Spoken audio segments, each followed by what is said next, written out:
ไอ้อันแรกที่ถามก็เกี่ยวกับเรา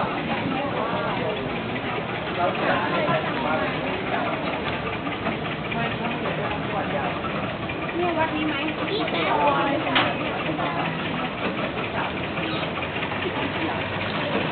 เบิร์ดไปไหนเบิร์ดไปไหนอ่ะเอาไปเที่ยวเหรอ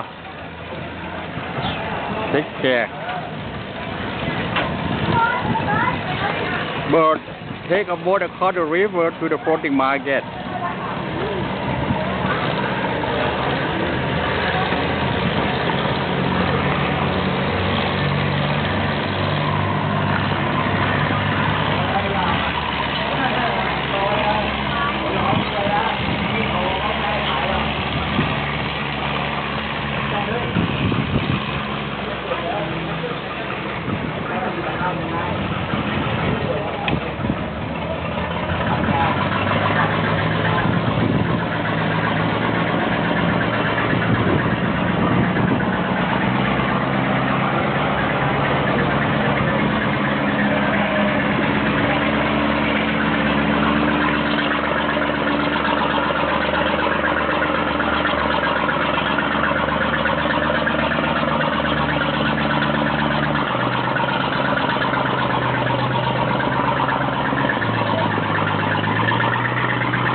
buy some for me hey get buy some coffee for me ยุดกินอะไร เอาไทยที